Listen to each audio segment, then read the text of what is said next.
the gospel, and then, well, of late it's been the bad news of what's happening. Home rule or Rome rule, that's the big issue. A couple of years ago now, it must be at least that, Mr. Asquith, he's the Prime Minister, he said that the only way to sort out Ireland was to give the country a government of its own to run Irish affairs, while other matters would be dealt with by the government in London. Well, that really delighted the nationalists. John Redmond, he's their leader, and he and his 83 MPs, they held the balance of power, keeping Asquith and the Liberals in office. And I think he thought that it was just a matter of time. He thought all the talk of unionist opposition was just that, talk. He thought wrong. The Unionists had no intention of jeopardising the future of Belfast and the prosperous North East, and they resolved to fight it.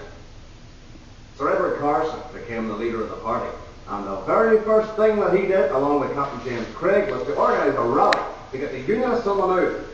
Me, of course, I went along. I wouldn't have missed out on a big show like that. 50,000 men and women all together in the grounds of Craigavon House, and all opposed to Home Rule.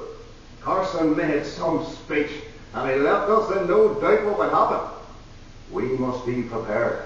The morning Home Rule passes, ourselves to become responsible for the government of the Protestant province of Ulster.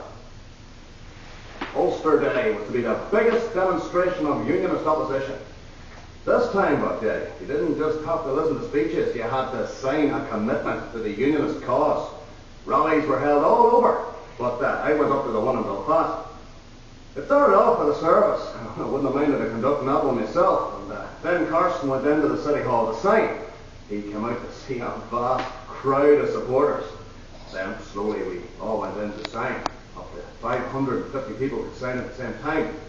Some people even signed in their own blood. By the end of the day, 471,414 people had signed, about a third of the population.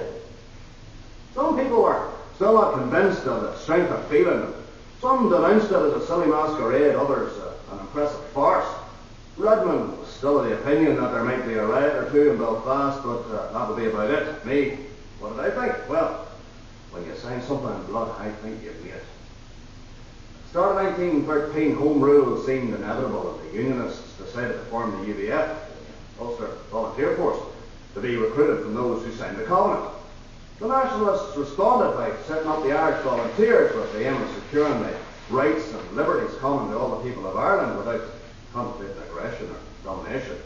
But by the end of the year, they had 10,000 men and Redmond in charge, and the UVF, by this time, they had 90,000 men. Things were getting serious with more and more demonstrations, and secretly, or so the government thought, they moved troops and ships into position to crush any Unionist rising.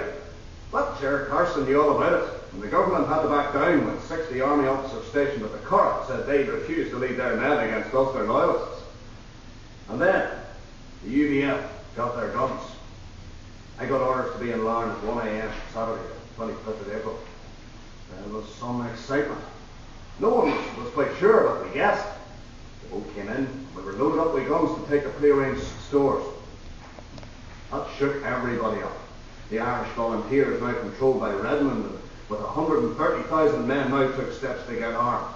And Asquith finally decided that there would have to be some sort of partition. It hasn't been decided yet where the split will occur, even though the Home Rule Bill has been finally passed. The King called everyone to a conference at Buckingham Palace before he would give royal assent to the bill. Actually, that was just what I was telling these others about before he arrived. Apparently, Carson came out of the meeting none too pleased, and judging by what he said, we are in for a bit of a fight. I see nothing at present but darkness and shadows. We shall have once more to assert the manhood of our race. Carson was right, and several days later the land was engulfed in darkness and shadows.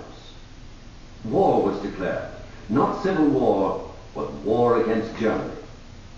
Home Rule was suspended, and two armies that were about to fight one another were now to fight side by side as both Carson and Redmond declared their troops ready for war.